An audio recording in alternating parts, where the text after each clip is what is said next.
জীবনের তরে যতবার জুমার দিন আসবে এই 5টা আমল সারা জীবন নিয়মিত আঁকড়ে ধরবেন, আমল করবেন। যারা নিয়ত করতেছেন হাত তোলেন। আল্লাহ আমাদের সবাইকে আমল করার তৌফিক দান করুন। আল্লাহ আমাদের সবাইকে কবুল আর মঞ্জুর করুন। নাম্বার 1, সবচেয়ে বেশি যেটা করতে হবে পরিমাণে, জুমার দিন, জুমার রাত, বৃহস্পতিবার সন্ধ্যা থেকে নিয়ে শুক্রবার সন্ধ্যার আগ পর্যন্ত পরিমাণে সবচাইতে বেশি করতে হবে যে আমলটা, সেটা হলো দুরূদ শরীফের আমল। কিসের আমল? ভাইরা, দুরূদ এমন একটা আমল, আপনি যদি শুধু দুরূদের এই আমলটাকে আঁকড়ে ধরেন, সবসময় আপনার মুখ দিয়ে দুরূদ বের হতে থাকে, পড়তে থাকেন, তো নবী করিম সাল্লাল্লাহু আলাইহি সাল্লামের ভাষ্য অনুযায়ী, তার ওয়াদা অনুযায়ী, ইদান তুকফা হাম্মুক ওয়া তুগফার যামবুক, তোমার যত পেরেশানি আছে নবী সাল্লাল্লাহু আলাইহি সাল্লাম বলেছেন, এই সব পেরেশানি দূর করার জন্য এই দুরূদের আমলটা যথেষ্ট হবে ইনশাআল্লাহ। এবং গুনাহ মাফের জন্য এই দুরূদের আমলটা কি হবে? যথেষ্ট হবে। নবী করিম সাল্লাল্লাহু আলাইহি সাল্লাম বলেছেন, মান সাল্লা আলাইয়া মাররাতান সাল্লাল্লাহু আলাইহি আশরা, যে ব্যক্তি আমার প্রতি একবার দুরূদ পাঠ করবে, আল্লাহ রাব্বুল আলামিন তার প্রতি 10 বার রহমত নাজিল করবেন। কয়বার রহমত নাজিল করবেন? আপনার জীবনে 10টি জায়গায় খুব ক্রাইসিসে পড়ে গেছেন, কোনো জটিল সিচুয়েশনে মুখোমুখি হয়ে গেছেন, বিপদের মধ্যে পড়ে গেছেন, ওই জায়গায় আল্লাহর রহমত পাবেন। এরকম একবার দুরূদ পাঠ করবেন হক আদায় করে, যথাযথভাবে মহব্বতের সাথে 10 বার আপনার জীবনে আল্লাহ তাআলা অনুগ্রহ নাজিল করবেন। নবী করিম সাল্লাল্লাহু আলাইহি ওয়াসাল্লাম বলেছেন, আকসিরু আলাইয়া মিনাস সালাতি মিন ইয়াউমিল জুমআতি ওয়া লাইলাতিল জুমআহ, তোমরা জুমার দিন এবং জুমার রাতে আমার প্রতি বেশি বেশি দুরূদ পাঠ করবে, দুরূদ প্রেরণ করবে। ফাইন্না সালাতাকুম মারুদাতুন আলাই, কারণ তোমরা যে দুরূদ পাঠ করো এটা আমার কাছে পেশ করেন আল্লাহর ফেরেশতারা, এবং রীতিমতো নামধাম সহকারে আল্লাহর একদল ফেরেশতা নিয়োজিত আছে। তারা বলেন, আল্লাহ, হে আল্লাহ রাসূল, আপনার অমুক উম্মত, অমুক অনুসারী, আল্লাহর অমুক বান্দা পৃথিবীর অমুক প্রান্ত থেকে, অমুক দেশ থেকে, অমুকের সন্তান, সে আপনার প্রতি দুরূদ পেশ করেছে জুমার দিনে, জুমার রাতে বা অন্য সময়ে। এটা নবী করিম সাল্লাল্লাহু আলাইহি সাল্লামের কাছে রিপোর্ট দেওয়া হয় আল্লাহর নিযুক্ত ফেরেশতাদের মাধ্যমে। আপনি যখন দুরূদ পাঠ করবেন, আপনার ভিতরে এই ফিল হবে যে আমি দুরূদ পাঠ করছি আর আমার নবীর কাছে এটা উপস্থাপিত হচ্ছে আমার নাম ধাম, আমার রিপোর্ট সহকারে। এই জন্য শুক্রবার দিন এবং রাত, অর্থাৎ বৃহস্পতিবার সন্ধ্যা থেকে নিয়ে শুক্রবার সন্ধ্যা পর্যন্ত এই 24 ঘন্টার মধ্যে নবী করিম সাল্লাল্লাহু আলাইহি সাল্লামের ভাষ্য খেয়াল করেন, আকসিরু আলাই, ওলামা একরাম জানেন নবী আলাইহিস সালাম সাধারণত কোনো আমল পরিমাণে বেশি করতে বলতেন না। পরিমাণে বেশি করতে বলার মতো আমল খুব কম ইসলামে। গোটা কোরআন যদি খোলেন আপনি, পরিমাণে অধিক করতে বলা হয়েছে এরকম আমল খুব বেশি পাবেন না। তোমরা বেশি বেশি করে নামাজ পড়ো, বেশি বেশি করে রোজা রাখো, এরকম কথা কোরআন হাদিসে নাই। অবশ্যই একজন ইমানদার 5 ওয়াক্ত ফরজ নামাজের পাশাপাশি অধিক পরিমাণে নফল নামাজও পড়বেন, সেটা ভিন্ন কথা। কিন্তু কোরআনে বেশি পরিমাণে আল্লাহর জিকির করার কথা বলা হয়েছে। আর নবী করিম সাল্লাল্লাহু আলাইহি সাল্লাম বৃহস্পতিবার সন্ধ্যা শুরু হলে শুক্রবার সন্ধ্যার আগ পর্যন্ত বেশি পরিমাণে করতে বলেছেন যে কাজটা, সেটা হলো দুরূদ শরীফের আমল। দুরূদের এই আমলটা, এটা করার জন্য আল্লাহ তাআলা এমন সহজ করে দিয়েছেন যে ওযুর প্রয়োজন নাই। আপনার ওযু নাই, তারপর আপনি দুরূদ পাঠ করতে পারবেন। এবং আপনি এই বড় দুরূদ পড়ার মতো সময় নাই, তো আপনি একেবারে সবচেয়ে সংক্ষিপ্ত দুরূদ পড়েন সাল্লাল্লাহু আলাইহি ওয়াসাল্লাম, তাতেও দুরূদ পাঠের সওয়াব পাবেন। চেষ্টা করব তো ইনশাআল্লাহ। শুক্রবার আসবে, দুরূদ বেশি বেশি করে পাঠ করব। আপনি দোকানে কাজ করেন, আপনার দোকানে আপনার সহকর্মী আরও কাজের লোক আছে, আপনি সবাইকে স্মরণ করাবার জন্য নিজে জোরে জোরে দুরূদ শরীফ পড়বেন এবং বলবেন যে শুক্রবার শুরু হয়ে গেছে, সবাই দুরূদ শরীফের আমল করো। ভাইরা আমার, আমি আমার জীবনের কথা বলতে পারি। আমার জীবনে ওই যে হাদিসের উপরে ইয়াকিন এবং বিশ্বাস আলহামদুলিল্লাহ ছিল, আমার জীবনে আমি অনেকবার দেখেছি এরকম জটিল পরিস্থিতি হয়েছে যে দেয়ালে পিঠ থেকে গেছে, নড়ার জায়গা নাই, আর কোনো আপাত দৃষ্টি থেকে এই বিপদ থেকে উদ্ধারের কোনো পথ নাই। দুরূদ, ইস্তেগফার, দোয়া ইউনুস, এই 3 আমল, পাশাপাশি ইয়া জাল জালালি ওয়াল ইকরাম, এই 4টা জিনিসকে এমনভাবে ধরছে, বিশেষ করে দুরূদ, স্পেশালি সারাক্ষণ দুরূদ। আল্লাহ রাব্বুল আলামিন এমনভাবে সহযোগিতা করেছেন, এমনভাবে উদ্ধার করেছেন, যে কল্পনা করলে অবাক লাগে এখন যে এটা কিভাবে সম্ভব। ভাইরা আমার, এক সাহাবী নবী করিম সাল্লাল্লাহু আলাইহি ওয়াসাল্লামের কাছে এসে বলছে, ইয়া রাসূলুল্লাহ, আমি যে দোয়া করি এই দোয়ার মধ্যে আমি নিজের জন্য করব, আমার ছেলে মেয়ের জন্য করব, অনেক কিছু করব, এটা সেটা, রিজিক চাইবো, সুস্থতা চাইবো, অনেক কিছুই তো আল্লাহর কাছে চাইবো। আপনি তো আল্লাহর রাসূল, আপনার জন্য দোয়া করলে আমাদেরই লাভ, একবার দোয়া করলে আল্লাহ 10 বার রহমত নাজিল করবেন, তো আপনার জন্য আমার দোয়ার ভিতরে কত পার্সেন্ট রাখবো? সাহাবী বারবার বিভিন্ন পার্সেন্টেজ বলছিলেন যে 3 ভাগের 1 ভাগ আপনার জন্য রাখি ইয়া রাসূলুল্লাহ, অর্ধেক রাখি, আরো বেশি করে রাখি। তিনি যত বলছেন নবী করিম সাল্লাল্লাহু আলাইহি ওয়াসাল্লাম আরো বাড়ানোর জন্য তাকে উৎসাহ দিচ্ছিলেন।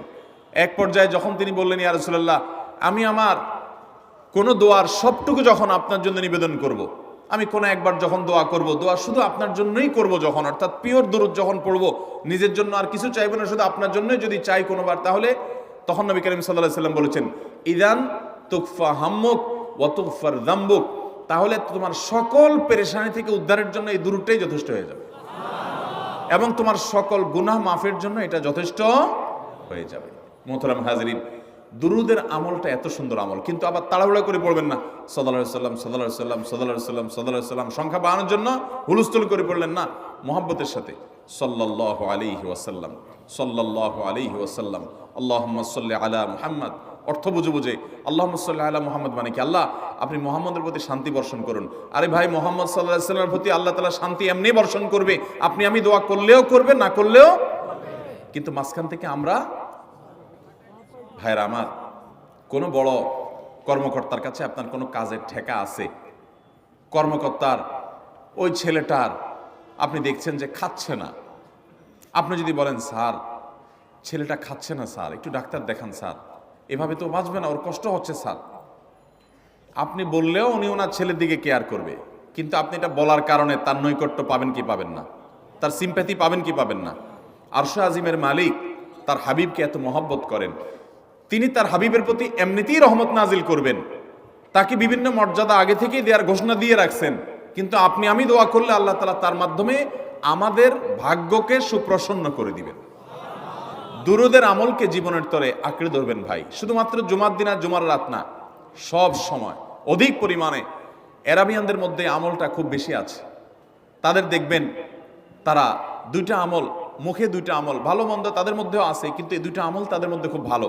বেশিরভাগ মানুষই দেখা যায় অবসর সময় আস্তাগফিরুল্লাহ, ইস্তিগফার করছে অথবা দুরুদের আমল করছে। আমাদের অবসর সব সময়গুলো নিয়ে গেছে মোবাইল ফোন। ভাইরা আমার, 4 বছর 5 বছর 6 বছর 7 বছর 10 বছর ধরে মোবাইল টিপতেছেন, ফেসবুক টিপতেছেন, ইউটিউব টিপতেছেন। বুকে হাত দিয়ে আমাকে জবাব দেয়া লাগবে না, নিজের বিবেককে একটু জবাব দেন। এই 10 বছর ফেসবুক, ইউটিউব, টিকটক, হোয়াটসঅ্যাপ টিপে আপনার অর্জন কি হয়েছে একটু হিসাব মিলান। এই যে স্ক্রল করতেছেন আঙ্গুল দিয়া, ঘন্টাকে ঘন্টা এই আঙ্গুল দিয়ে টানছেন টানছেন, নিচের দিকে যাচ্ছেন স্ক্রল করে ফেসবুকে, ইউটিউবে, একের পর এক, আপনার জীবনে অর্জনটা কি হয়েছে বলেন। ভাইরা আমার, এই মোবাইলের নিয়ন্ত্রণ করতে হবে, প্রয়োজনে ব্যবহার করতে হবে, কিন্তু এটাকে অনিয়ন্ত্রিত ব্যবহার করা যাবে না। একেবারে যখন তখন সারাদিন টিপাটিপি করলেন, আজকাল তো পোলাপান টয়লেটে গেলেও নিয়ে যায়। আল্লাহ তাআলা আমাদেরকে এই রোগ থেকে বেঁচে থাকার তৌফিক দান করুন। ভাইরা আমার, জীবনটাকে পরিবর্তন করতে হয়, সারা জীবন তো একরকম থাকলে হবে না। বহুত পাগলামি করেছি, আসুন নিজেকে সংশোধন করি। তাহলে জুমার দিন উপলক্ষে 1 নম্বরের আমল বলেছি, বেশি বেশি কোন আমল করতে হবে? সারা জীবন মনে রাখবো তো ইনশাআল্লাহ? বাসা বাড়িতে পরিবার লোকদেরকে মনে করাবো তো ইনশাআল্লাহ? আমি আমার ড্রাইভার থাকুক, আমার ছেলে মেয়ে থাকুক, আমার পরিবারের লোক থাকুক, আমি আমার কথা আপনাদের বলি উৎসাহের জন্য, যে জুমার দিন শুরু হয়ে গেলে আমি, শুধু আমি না, আমার পরিবার অন্যান্যরাও একে অন্যকে আমরা স্মরণ করে দিই। কে কে দুরূদ পড়তে কতবার পড়ছো, কেউ পড়ছে কিনা একবারও, সন্ধ্যা হয়ে গেছে, অনেক হয়ে গেছে, সবাই শুরু করি, আমলটা করবো তো ইনশাআল্লাহ। নাম্বার 1। নাম্বার 2, জুমার দিন উপলক্ষে অন্য যে কোনো দিনের চাইতে জুমার দিন অর্থাৎ শুক্রবারের ফজর নামাজ পুরুষরা মসজিদে জামাতের সাথে পড়বেন, জামাতের সাথে পড়ার নিয়ত করবেন পাক্কা। কারণ অন্য যে কোনো দিনের ফজর নামাজ না, শুধুমাত্র যত নামাজ আছে, নবী করিম সাল্লাল্লাহু আলাইহি সাল্লাম বলেছেন, আফদালুস সালাওয়াতে ইনদাল্লাহ, আল্লাহর কাছে দুনিয়ার সব নামাজের মধ্যে, 5 ওয়াক্ত সাধারণ নামাজগুলোর মধ্যে সবচেয়ে উত্তম নামাজ হলো সলাতুল ফজরে মাআল জামাআতে ইয়াউমাল জুমআহ, জুমার দিন ফজরের নামাজ জামাতের সাথে আদায় করা হলো যত নামাজ আছে এর মধ্যে সবচেয়ে শ্রেষ্ঠ নামাজ। তাহলে জুমার দিনে এই বিষয়টা বিশেষভাবে খেয়াল রাখবো। জুমার দিন ফজর নামাজটা পুরুষরা কোথায় পড়বো, এবং সেটা বৃহস্পতিবার থেকে পরিকল্পনা শুরু করবো যে কালকের ফজর নামাজ যাতে কোনো অবস্থাতে আমার মিস না হয়। আমাদের আখিরাতের ব্যবসা এটা ভাই, আখিরাতের কারেন্সি সংগ্রহ করা। যত খুঁটে খুঁটে ভালো ভালো আমলগুলো করবেন আপনার আমল নামাতে আমল সওয়াব জমা হতে থাকবে। চেষ্টা করবো তো ইনশাআল্লাহ। আমাদেরকে শয়তান অন্যদিন ফজরের নামাজ পড়ার সুযোগ হলেও শয়তান এমনভাবে আমাদেরকে ধোঁকা দেয়, শুক্রবারে ফজরটা পড়াটা সবচেয়ে বেশি কঠিন হয়ে যায়। কেন জানেন? কারণ ইবলিস তো জানে হাদিস আপনি জানেন না, হয়তো অনেকে হয়তো আজকে শুনছেন, আমি কোনো হাদিস না জানতে পারি, ইবলিস ঠিকই জানে যে ফজর নামাজ এই দিন যদিও জামাতের সাথে ফজর পড়ে ফেলে তাহলে তোর আখিরাতের ব্যবসা অনেক দূর আগে যাবে। ওর সাথে তো আমাদের বাবা আদমের সাথে সেই চ্যালেঞ্জ, আদম আলাইহিস সালামকে সিজদা করতে বলা হয়েছে, সে তো করে নাই, তার সৌজন্য বা তার জন্য সিজদা নিবেদন করে নাই। আল্লাহ তাআলা সেজন্য তাকে জান্নাত থেকে বের করে দিয়েছে। তার কারণে এই ইবলিস তখনই আল্লাহর সাথে আল্লাহর সামনেই চ্যালেঞ্জ ছুড়ে দিয়েছে আদম আলাইহিস সালামের সাথে যে লাউবিয়ান্নাহুম আজমাইন, আমি আদমের সব সন্তানগুলোকে পথহারা করে ছাড়বো, ওদেরকে জান্নাতের পথে চলতে দিব না। এই জন্য আল্লাহ তাআলার কাছে সে কিছু পাওয়ার চাইয়া নিছে। এর ভিতরে একটা হলো কিয়ামত পর্যন্ত হায়াত পাবে, আরেকটা হলো আমাদের রগের সাথে সে মিশতে পারে, রক্ত প্রবাহের সাথে মিশতে পারে, শরীরের মধ্যে প্রভাব সৃষ্টি করতে পারে, আমাদেরকে দুর্বল করতে পারে, মন্দ দিকে টানতে পারে, ভালো কাজ যেন না হয় মনে মনে কুমন্ত্রণা সৃষ্টি করতে পারে। এই পাওয়ার সে নিয়ে এসেছে। এই জন্য তার সাথে আমাদের চ্যালেঞ্জ।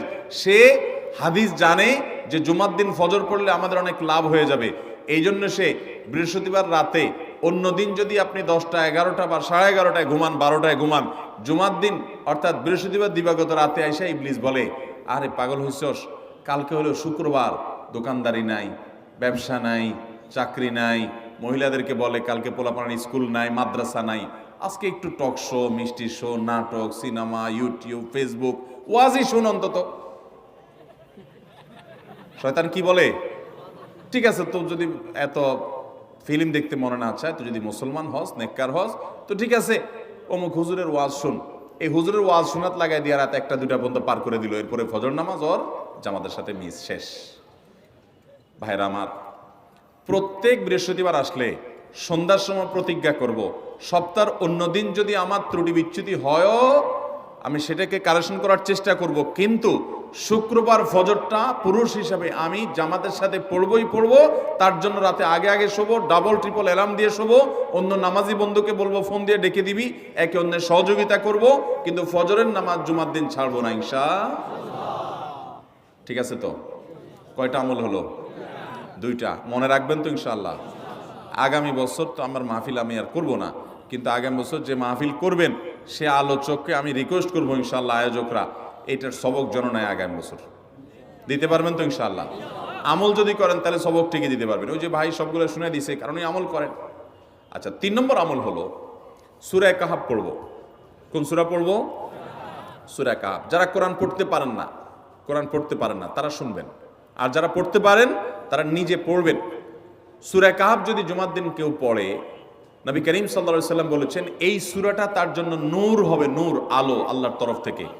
কিয়ামতের ময়দানে ভয়াবহ গুটগুটে অন্ধকার হবে। কিয়ামতের একটা ভয়াবহ শাস্তি হলো অন্ধকারের শাস্তি। ভাইরা আমার, অন্ধকারের শাস্তি মানে এমন ভয়াবহ অন্ধকার হবে যে দুনিয়ার অন্ধকারের সাথে কোনো তুলনাযোগ্য নয়।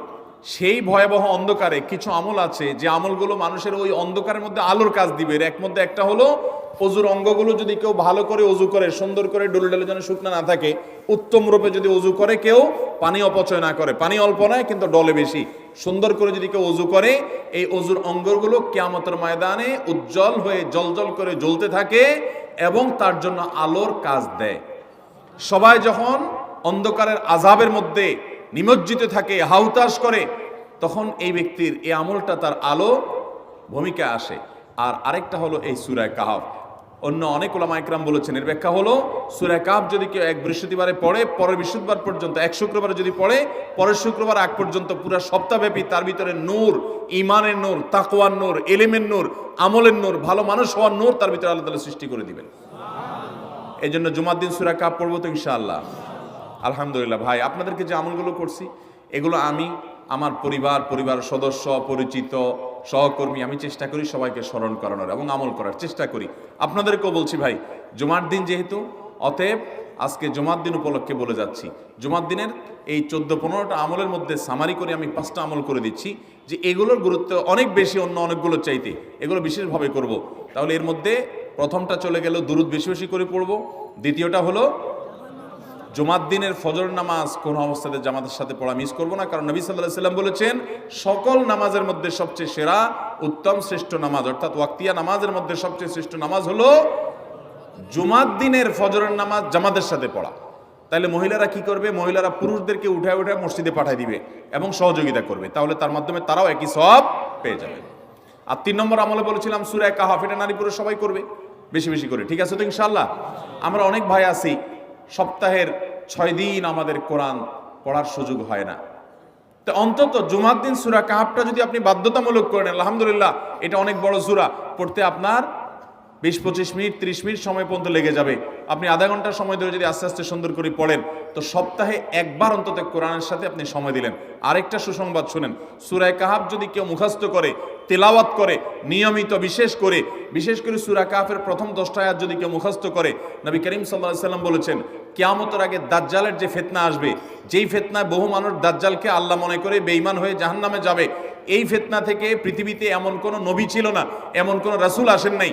এই মানব ইতিহাসের প্রথম মানুষ আদম আলাইহিস সালাম থেকে নিয়ে আমাদের মুহাম্মদ সাল্লাল্লাহু আলাইহি সাল্লাম পর্যন্ত এই লক্ষ লক্ষ যত নবী রাসূল এসেছে, সমস্ত নবী রাসূলরা একটা ব্যাপারে সাবধান করে গেছেন, দাজ্জাল আসবে, যে দাজ্জালের হাতে পাওয়ার থাকবে এত বেশি, অলৌকিকত্ব থাকবে এত বেশি, সে মরা মানুষকে জিন্দা করে ফেলবে, জিন্দা মানুষকে বলবে সে মরে যাবে, তার হাতেই সব কন্ট্রোলিং পাওয়ার থাকবে, দুনিয়ার সমস্ত রিজিক তার হাতে কক্ষিগত থাকবে, এমন পাওয়ার থাকবে, তাকে দেখে মানুষ বলবে হ্যাঁ এই তো আল্লাহ, এই তো সবকিছু পারে, বেঈমান হয়ে যাবে। এই দাজ্জালের ফিতনায় তোমরা পড়বা না, বেঁচে থাকবা। বুদ্ধি দিয়া বিবেক দিয়ে মানুষ বাঁচতে পারবে না। দাজ্জালের ফিতনা থেকে বাঁচার জন্য সকল নবী রাসূলরা এই জন্য সাবধান করেছেন। আমাদের নবী সাল্লাল্লাহু আলাইহি সাল্লাম নামাজের শেষ বৈঠকে দোয়া মাসুরের জায়গায় একটা দোয়া পড়তেন, আল্লাহুম্মা ইন্নী আউযু বিকা মিন আযাবিন নার ওয়া আযাবিল কবর ওয়া আউযু বিকা মিন ফিতনাতিল মাহইয়া ওয়াল মামাত ওয়া আউযু বিকা মিন শাররি ফিতনাতিল মাসীহিদ দাজ্জাল। আল্লাহ আপনার কাছে দাজ্জালের ফিতনা থেকে পানা চাই। 1450 বছর হয়ে গেছে, এখনো দাজ্জালের আবির্ভাব হয় নাই, হবে কিয়ামতের আগে। কখন হবে আল্লাহ ভালো জানেন, কিন্তু নবী সাল্লাল্লাহু আলাইহি সাল্লাম বলেছেন সূরা কাহফের প্রথম 10 আয়াত যদি কেউ মুখস্থ করে, তো এই ব্যক্তিকে আল্লাহ রাব্বুল আলামিন এবং যদি তেলাওয়াত করে, এই ব্যক্তিকে আমলের মাধ্যমে দাজ্জালের ফিতনা থেকে আল্লাহ বাঁচিয়ে রাখবেন। দাজ্জাল তো অনেক পরের কথা, কোথাকার কোন আল্লাহর প্রতি অবিশ্বাসী মুশরিক বা কাফের খেলোয়াড় একটু পায়ের ভেলকি দেখায়, লক্ষ লক্ষ কোটি কোটি মানুষ হুমড়ি খেয়ে তার ভক্ত হয়ে ইমানি চেতনা, আমলি চেতনা, তাকওয়া, তাহারাত সব খুঁয়ে বসে থাকে।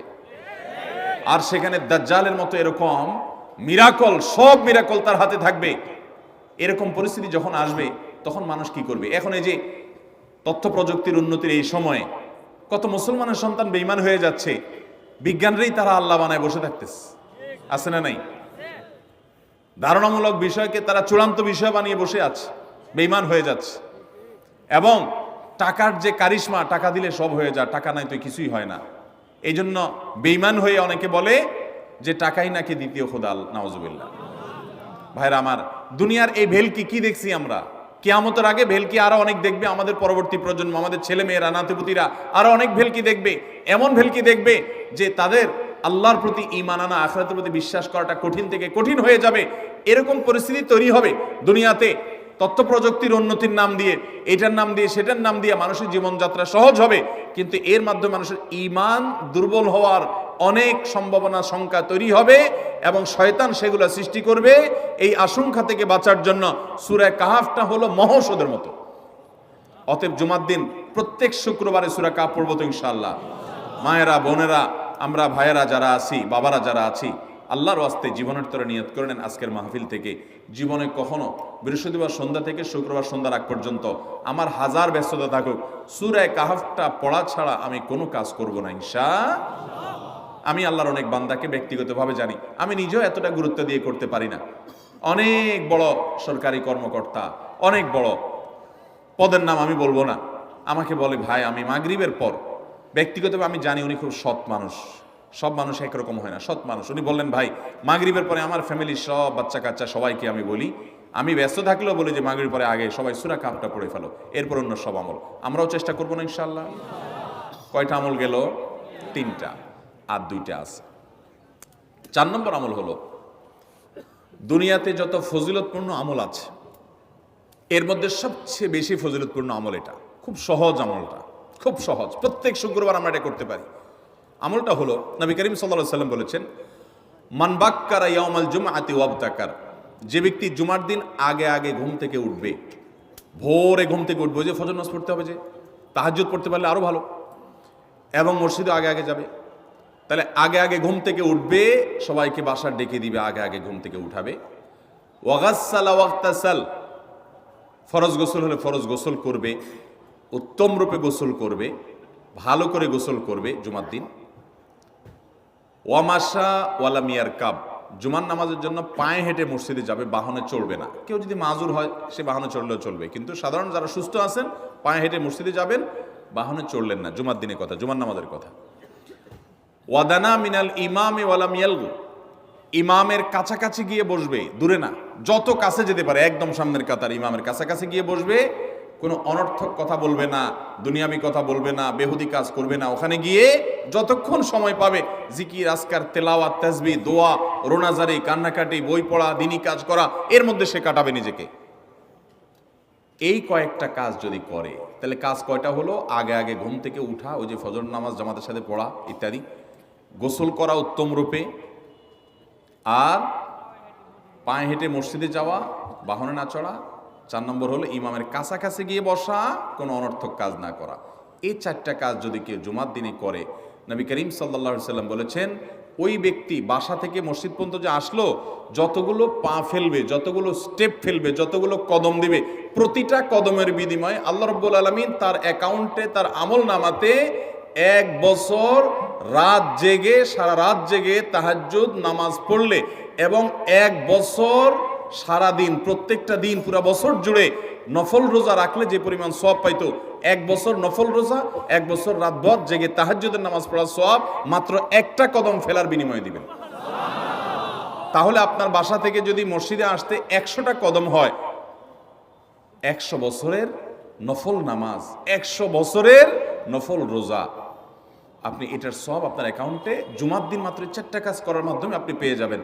এবং এটি অনেক হাদিস বিশ্লেষকগণ বলেছেন, কোরআন হাদিসে বহু ফজিলতের কথাই বলা আছে, এত বিপুল পরিমাণে, এত অধিক পরিমাণে সওয়াবের কথা যে কারো বাসা থেকে অনেকের আছে যেতে 500 স্টেপ পড়বে। 500 স্টেপ পড়লে কতটুকু হয়? সামান্য একটু জায়গা যেতে 500 কদম হয়ে যায়। অনেকের বাসা থেকে যেতে 500 কদম পড়ে, 300 কদম হয়।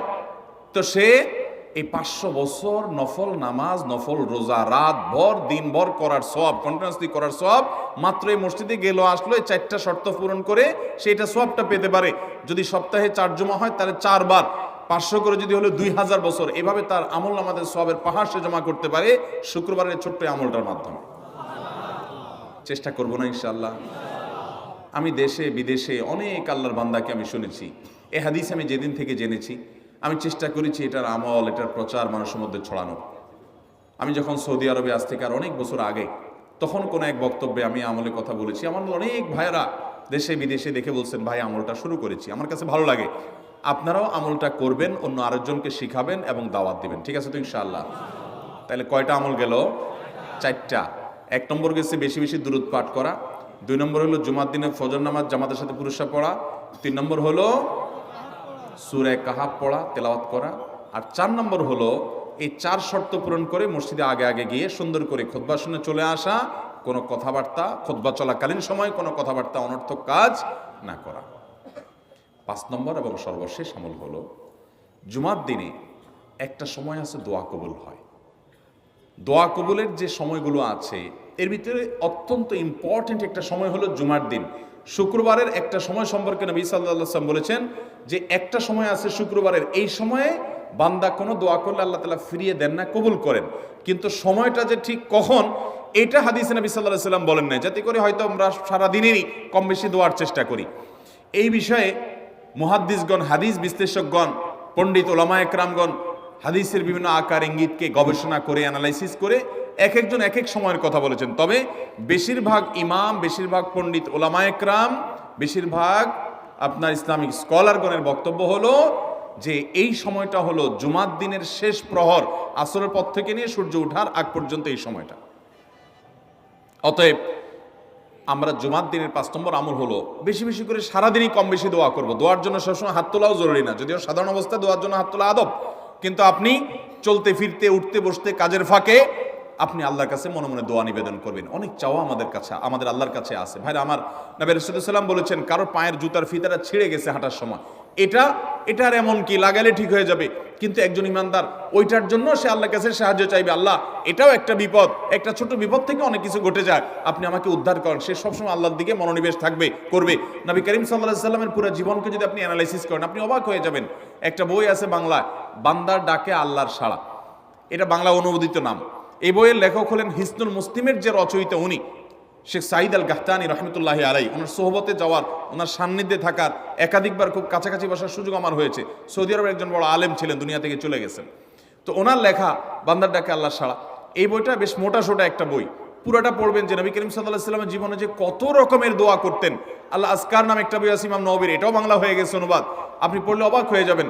ডক্টর খন্দকার আব্দুল্লাহ জাহাঙ্গীর রাহমাতুল্লাহ রাহে বেলায়েত একটা বই আছে দোয়া এবং জিকিরের, আপনি অবাক হবেন যে কি পরিমাণ দোয়া এবং জিকির নবী সাল্লাল্লাহু আলাইহি ওয়াসাল্লাম জীবনে পড়তেন। ঘুম থেকে উঠার সময় দোয়া আছে না নাই?